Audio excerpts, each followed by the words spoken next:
Assalamualaikum warahmatullahi wabarakatuh. Saudara-saudara semuanya, alhamdulillahirabbil alamin. Kita bisa berjumpa lagi pada sesi yang kesekian kali ini. Pada materi-materi sebelumnya kita telah membahas tentang mudharabah, musyarakah dan seterusnya. Nah, pada kesempatan hari ini, pada sesi ini kita akan membahas tentang akuntansi perbankan syariah untuk produk salam maupun salam paralel. Tetapi sebelum kita membahas akuntansinya, kita perlu mereview hal-hal penting dulu. Ya, hal-hal penting tentang salam. Jadi, apa itu salam? Salam itu substansinya adalah transaksi jual beli. Jadi, perbankan syariah ini sangat memungkinkan dia untuk melakukan jual beli. Ya, jual beli apa? Ya, produk itu bisa barang ataupun jasa. Jadi transaksi jual beli di mana pembayaran dilunasi di depan atau di awal waktu, sedangkan penyerahan barang dilakukan di kemudian hari. Itu salam. Nah, bagaimana kalau salam paralel? Salam paralel itu melibatkan tiga pihak. Tiga pihak itu, ya, pertama itu nasabah atau pembeli dengan bank. Ini nasabah, ya, nasabah dengan bank itu pihak satu dan pihak dua, atau nanti ini disebut sebagai tahap pertama. Kemudian tahap kedua itu antara bank dengan pemasok atau petani, ya. Jadi pihak yang terlibat itu adalah nasabah atau calon pembeli, kemudian pihak keduanya bank, dan pihak ketiganya adalah pemasok atau petani, ya. Jadi ini salam dan salam paralel.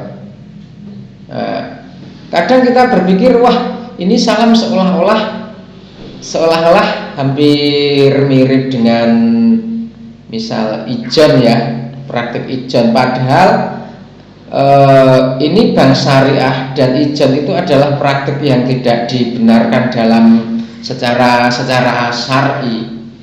Nah, apa yang membedakan produk salam dengan ijon? Nah, ini menurut ketentuan Dewan Syariah Nasional Majelis Ulama Indonesia, salam itu harus memenuhi beberapa kriteria, ya, beberapa kriteria. Satu, harus jelas ciri-cirinya dan dapat diakui sebagai utang, ya. Ini kriteria yang pertama. Harus jelas ciri-cirinya dan dapat diakui sebagai utang. Kedua, dapat dijelaskan spesifikasinya apa, jenisnya apa, kualitasnya bagaimana, jumlahnya bagaimana, nah, dan seterusnya. Kemudian ketentuan yang lain tentang salam ini, penyerahannya dilakukan di kemudian hari. Penyerahan barangnya atau penyerahan produknya itu dilakukan di kemudian hari. Kemudian syarat atau ketentuan yang berikutnya, waktu dan tempat penyerahan ditetapkan berdasarkan kesepakatan. Jadi waktu dan tempatnya harus disepakati itu di awal-awal kontrak, ya, atau saat tanda tangan akad. Kemudian pembeli tidak boleh menjual barang sebelum menerimanya. Jadi sebelum barang itu diterima, pembeli tidak boleh menjual kepada pihak lain. Yang terakhir, tidak boleh menukar barang kecuali dengan barang yang sejenis dan harus sesuai dengan kesepakatan, ya. Jikapun boleh ditukar ya harus dengan kesepakatan dan tentu dengan barang yang sejenis. Baik, ini adalah review singkat kita tentang salam maupun ketentuan salam. Nah, akuntansi ini penting, tetapi nanti tidak banyak membahas tentang ini. Ya, akuntansi perbankannya nanti tidak banyak membahas tentang ini, walaupun ini sangat penting dan fundamental. Saya kira di sesi-sesi yang lain saudara bisa mempelajari lebih detail tentang ketentuan ini. Nah, pada sesi ini nanti 4 hal yang kita pelajari. 1, saat akad disepakati antara pembeli dengan bank syariah. Pembeli dengan bank syariah. Ya. Nah, nanti dalam saat kesepakatan itu nanti otomatis harus diterimakan modal salam atau kas dari pembeli kepada bank syariah. Kemudian setelah bank itu menerima modal salam dari pembeli, selanjutnya nanti bank itu melakukan kontrak dan penyerahan uang, ya, penyerahan uang kepada pemasok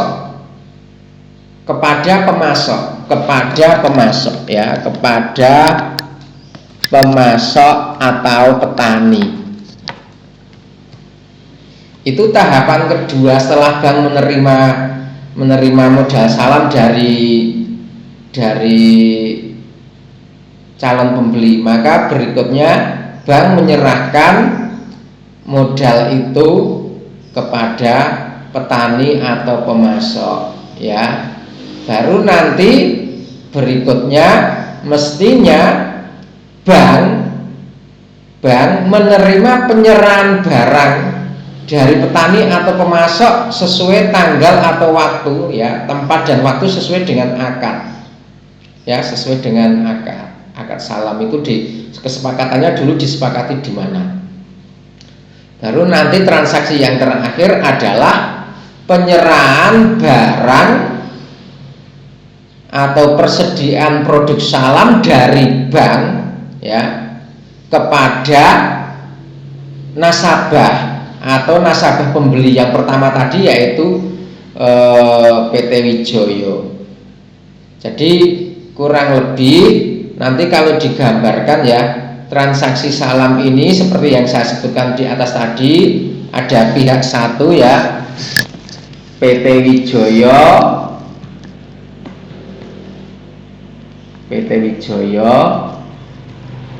kemudian bank syariah, dan pihak yang ketiga adalah petani atau pemasok. Begitu kira-kira pihak satu, pihak kedua, pihak ketiga. Ada 3 pihak. Jadi yang pertama ini hubungan antara PT Wijoyo dengan bank syariah. Yang pertama mestinya bank syariah saat kontrak itu menerima modal salam dulu dari Wijoyo, ya. Sekali lagi, bank syariah menerima modal dulu dari PT Wijoyo.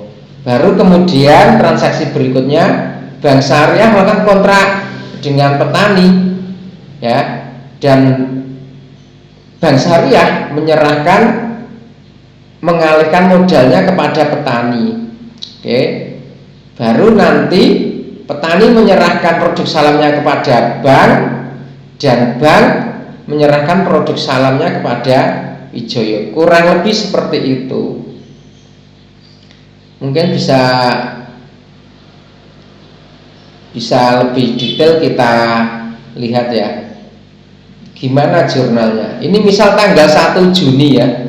1 Juni 2020 PT Wijaya itu membutuhkan atau ingin membeli 100 ton gabah organik dengan harga Rp7.000 per kilogram. Pada akad tersebut diserahkan 6 bulan yang akan datang. Nah, saat itu juga uang telah diserahkan oleh PT Wijaya kepada bank. Nah, bagaimana akuntansinya yang dilakukan oleh bank? Yang pertama, bank telah menerima kas dari PT Wijaya. Maka karena dia menerima kas itu aset diterima di debit ya, diterima aset bertambah, maka dicatat di sebelah debit ini di debit ya. Jadi jurnalnya kas debit 700 juta jika dia menerima kas. Atau bisa jadi kemungkinan yang lain, PT Wijaya ini adalah nasabahnya Bank Syariah. Nah, kalau begitu sesungguhnya tidak perlu ada juga opsi tidak menyerahkan uang tetapi mendebit akunnya PT Wijaya. Nah, misal maka di sini jurnal itu kas _ rekening nasabah PT Wijaya. Gitu. Nah, besok dalam prakteknya kalau kas, kalau rekening mendebit rekening nasabah. Jadi tidak ada rekening kas _ rekening itu enggak. Ini hanya untuk pembelajaran saja, bisa memilih kas atau memilih rekening mendebit rekening nasabah ya. Jadi nanti biar tidak ada salah paham bahwa kas itu atau rekening itu enggak, ini opsi. Nah, baik, pendebitan rekening atau penerimaan kas ya di debit ini karena ada penerimaan ini tadi 7.000 kali 100 ton 100 ton itu, maka ketemu 700 juta. Tetapi bank kan punya kewajiban tuh untuk memenuhi kewajibannya 6 bulan yang akan datang ya. Ya, kewajiban untuk memenuhi kewajiban yang akan datang itu ya, memenuhi kewajiban yang akan datang itu namanya utang.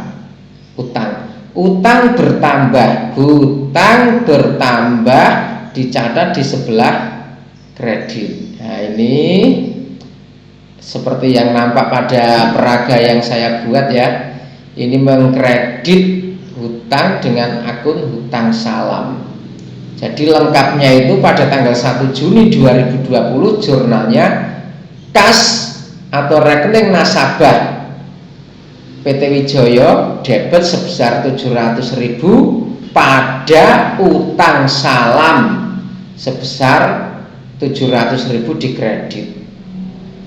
Ini yang transaksi pertama saat akad dan penyerahan kas dari PT Wijaya sebagai pihak yang membutuhkan produk dan diterima oleh Bank Syariah ya, diterima oleh Bank Syariah. Kemudian berikutnya tanggal 2 ya, misal tanggal 2 Bank Syariah membayar alihkan kepada petani dengan kontrak harga 6.250. Nah, ini kan tadi kan menerima dari PT Wijaya 7.000 kontraknya. Nah, ini kemudian Bank Syariah nyari kontrak kepada petani 6.250 ya. Kira-kira selisihnya itu nanti yang menjadi laba atau keuntungan Bank Syariah, kira-kira begitu. Ya, 6.250 per kilo untuk 100 ton dengan kuantitas yang sama. Nah, saat itu juga uang telah diserahkan kepada petani atau pemasok ya, kepada petani petani atau pemasok. Oke, langsung saya edit ya. Nah, ini kan bank syariah menyerahkan uang nih. Karena menyerahkan uang, uangnya berkurang. Uang berkurang, uang dalam kategori aset. Ketika aset berkurang dicatat di sebelah kredit, ya. Maka di sini dicatat di sebelah kredit, ya. Kredit. Ini hitungannya itu, ya. Hitungannya itu 6.250 kali 1 ton itu ada 1.000 kilo, padahal jumlahnya 100 ton. Oke, ketemu 625 juta. Ya, mengkredit kas atau mengkredit rekening petani. Kalau petaninya sudah punya nasabah di bank syariah atau pemasoknya sudah punya rekening di bank syariah. Nah, karena kita sudah menyerahkan uang, kontraknya 6 bulan, kita kan berarti 6 bulan yang akan datang bank syariah punya hak tagih. Hak tagih di kemudian hari itu namanya piutang. Piutang masuk dalam kategori aset, ya. Ketika piutang bertambah, ya, maka dicatat di sebelah debit. Ini mencatat piutang, namanya piutang salam dengan jumlah yang sama, ya. 6.250.000 rupiah, 6.250 rupiah kali 1.000 kilo kali 100 ton, ya. Maka ketemunya 625.000 rupiah. Sehingga jurnal lengkapnya itu kalau dibaca pada tanggal 2 Juni 2020, piutang salam debit 625 juta rupiah pada kas atau rekening nasabah petani atau pemasok 625 juta rupiah. Nah, ini kan sekali lagi ini bank baru membayar alihkan kepada petani atau pemasok, ya, petani atau pemasok. Baik, ini tahap yang kedua. Kemudian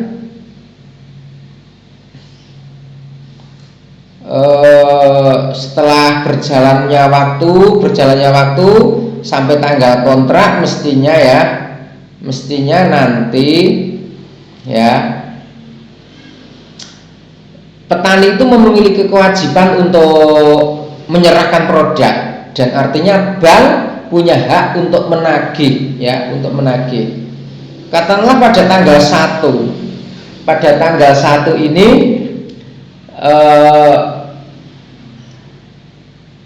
petani atau pemasok itu telah menyerahkan barang. Jadi bank ini kan menerima barang, ya. Barang apa? Ya, produk salamnya itu. Maka ketika persediaan masuk dalam kategori aset, persediaan bertambah, maka dicatat di sebelah debit.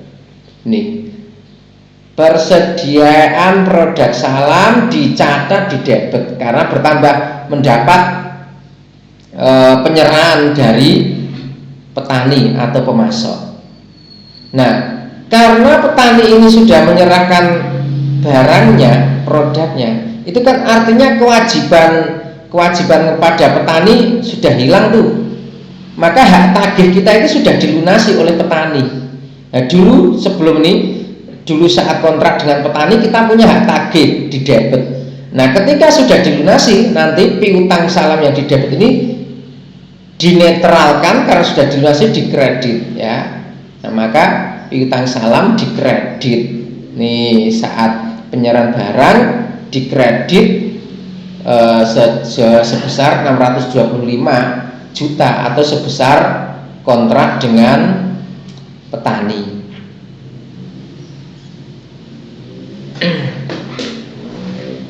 Baik, tidak ada masalah ya dengan pendebitan atau pengkreditan. saudara nanti bisa membaca berulang-ulang ini karena mungkin Anda bisa mutar ulang di kanal YouTube saya, atau mungkin kalau perlu Anda download. Sekaligus nanti file Excelnya ini nanti saya sertakan pada Google Drive yang bisa Anda download ya. Baik. Nah, ini tanggal 1 Desember bank kan menerima penyerahan. Nah, tahap yang paling akhir adalah mestinya bank menyerahkan produk salam ini kepada pembeli pertama, yaitu PT Wijoyo. Nih, ya. Kan menyerahkan barangnya dulu ya. Dulu itu kan punya utang. Logikanya begini. Dulu per saat disepakati, kita bank itu punya utang. Nah, pada akhir periode produk itu sudah diserahkan, maka utangnya sudah dilunasi. Nah, maka utangnya di debit sebesar 700 juta. Nah, produk salam itu juga diserahkan, tetapi sesungguhnya nilainya itu hanya 625 juta yang diberikan. Tetapi kita dulu menerimanya 700 juta, maka selisih antara 700 dengan 625 itu yang diakui sebagai pendapatan bersih ya, pendapatan bersih dari transaksi salam tersebut. Nah, ini jadi penyeimbang. Kalau di sini 700, di sini 625, penyeimbangnya ini ya ini 75, sehingga nanti kalau di jumlah mestinya harusnya sama antara debit dengan kredit ya.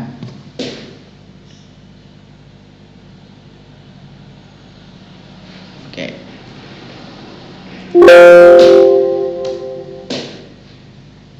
Maaf, sebentar. Sam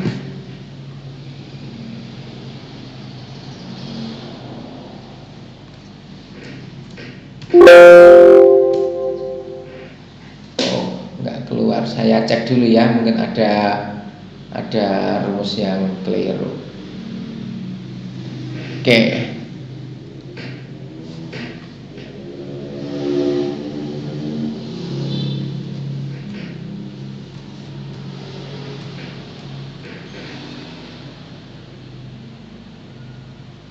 Oke, begitu kurung tutup saya enter.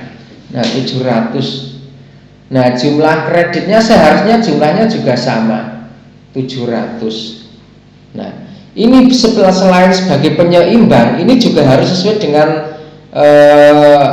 konsep mekanisme debit dan kredit.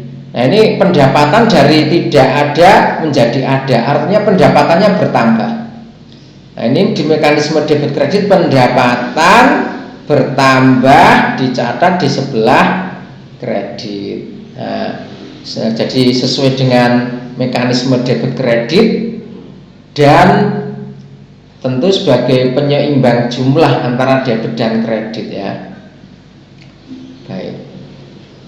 Nah, nanti variasi-variasi transaksi yang muncul ya, itu bisa jadi penyerahan ini, misalnya penyerahan dari petani kepada bank itu tidak dilakukan sekaligus, tapi mungkin dilakukan bertahap-tahap, mungkin 2 tahap, tahap 1 dan tahap 2. Tetapi yang perlu diingat begini, bank, apakah bank konvensional atau bank syariah, itu kan core bisnisnya sesungguhnya perusahaan jasa. Dia bukan perusahaan dagang atau bukan perusahaan manufaktur. Karena perusahaan jasa sesungguhnya dia tidak punya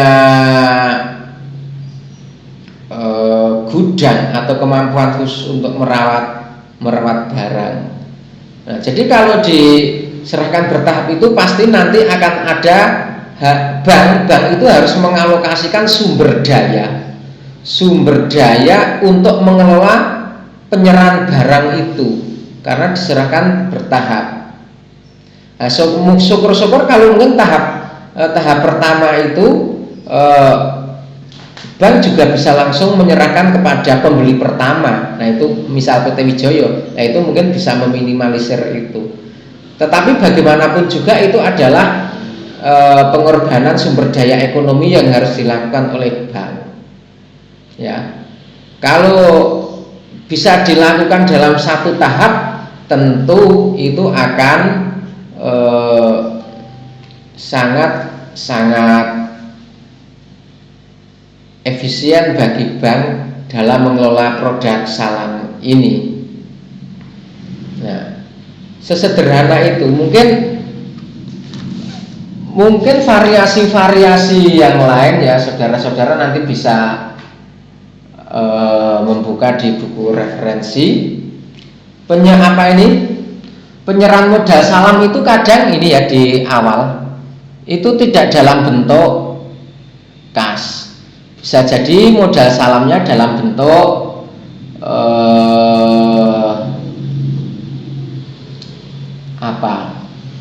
mungkin aset apa? Mungkin mesin ya, mesin pertanian itu bisa saja ya. Misal sekian juta dibayar dengan traktor, itu bisa transaksi-transaksi seperti itu. Jadi tidak selalu harus dibayar menggunakan kas. Nah, itu variasinya. Atau variasi yang lain,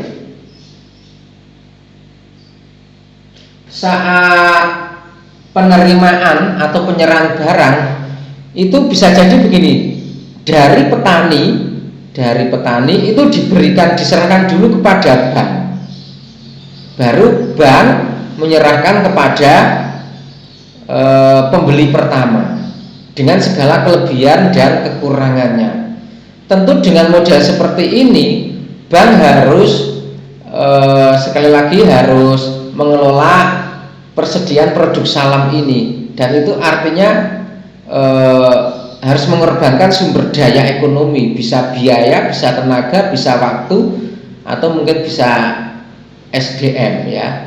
Jadi petani menyerahkan barangnya kepada bank, baru bank menyerahkan kepada pembeli. Atau mungkin variasi yang kedua, itu penyerahan barangnya tidak kepada bank, tetapi dari petani atau pemasok itu diserahkan langsung kepada pembeli pertama dengan segala kelebihan dan kekurangannya. Tetapi secara